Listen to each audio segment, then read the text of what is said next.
Hello' everyone. মই জানবী আপোনালোক সকলোকে মোৰ আন এটা নতুন মিনি ব্লগলৈ স্বাগতম জনাইছোঁ। আমি ক'লৈ গৈ আছোঁ আপোনালোকে গম পাইছেনে? আমি গৈ আছোঁ নাহৰকটীয়া নামফাকে গাঁৱলৈ। আমাক বিভাগৰ ফালৰ পৰা ক্ষেত্ৰ অধ্যয়নৰ বাবে সকলোকে তালৈ লৈ যোৱা হৈছিল। এই ভিডিঅ'টো হৈছে ৭ মাৰ্চৰে। লাহে ধীৰে ভাগৰ জোগৰ মাৰি এডিট কৰি ভিডিঅ'টো আপোনালোকলৈ শ্বেয়াৰ কৰিলোঁ, গতিকে ভিডিঅ'টো শেষলৈকে চাব। আৰু ইফালে আমাৰ সুন্দৰী মহিলাসকলে মোৰ ভ্লগত উঠিবলৈ পূৰা বলিয়া হৈ আছে। ইজনী কৈছে মোক উলিওৱা, সিজনী কৈছে মোক উলিওৱা। মই বোলো ভ্লগত ওলালেই নহ'ব, লাইক এটা মাৰি যাব লাগিব। বাৰু সেইখিনিলৈকে ঠিকেই আছে। এনেকুৱা ট্ৰিপত গ'লে কোনে ফূৰ্তি নকৰাকৈ থাকিব পাৰিব ন? ইহঁতৰ উৎপাতবোৰ চাওকচোন। উৎপাত কৰি কৰি চবৰে ভোক লাগিলে। তাকে মেমে কৈছে খাই বৈ লোৱা, চবেই শৰীৰটোক অলপ চাৰ্জ দি লোৱা। কি দিছে আপোনালোকে ধৰিব পাৰিছে? সেয়া খাই বৈ উৎপাত কৰি কৰি আমি গৈ পালোগৈ নাহৰকটীয়া নামফাকে গাঁৱত। হাই গাইছ, ফাইনেলি পালোহি। ঠিক আছে হাই। আৰু তাত গৈ পোৱাৰ পিছত আমাক ফিকা চাহৰ সৈতে এটা বিস্কুট দিলে, যিটো তেওঁলোকৰ ট্ৰেডিশ্যনেল হয়। চাহৰ পৰ্ব শেষ হোৱাৰ পাছত আমি গ'লোঁ নামফাকে গাঁৱত অৱস্থিত বৌদ্ধ বিহাৰ চাবলৈ। আমি তালৈ গ'লোঁ, পৰিৱেশটো ইমান ধুনীয়া তাৰ। আৰু তাৰ পিছতে আমি সকলোৱে মিলি মম জ্বলালোঁ, যিহেতু তেওঁলোকে বন্তিগছি হিচাপে মমকে ব্যৱহাৰ কৰে।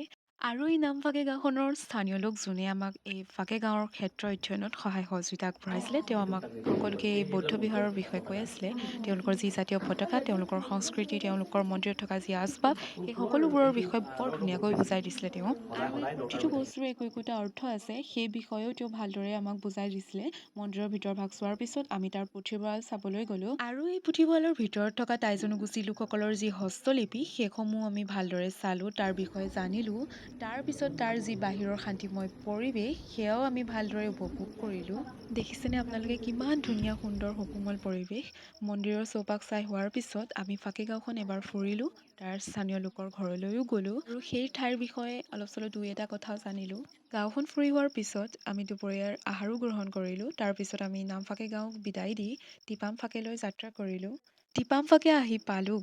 বৰ ইচ্ছা আছিল ইয়ালৈ অহাৰ, ভাবি থকাহে হৈছিল, কিন্তু কেতিয়া কাৰ লগত আহিম সেয়া কল্পনাও কৰা হোৱা নাছিল।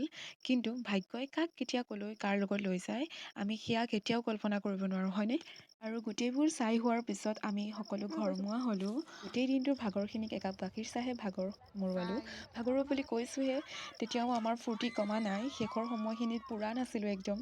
ঠিক আছে, ভিডিঅ'টো ইমানেই। বাকী ইয়াৰ লং ব্লগ মই মোৰ ইউটিউব চেনেলটোত আপলোড কৰিম, আপোনালোকে তাতে আমাৰ এই ব্লগটো চাই ল'ব ভালদৰে। আৰু মোৰ ইউটিউব চেনেলটোৰ নাম জাহ্নৱী দাস ব্লগ, আপোনালোকে তাতে চাই ল'ব। চ' আজিলৈ আহিছোঁ, বাই।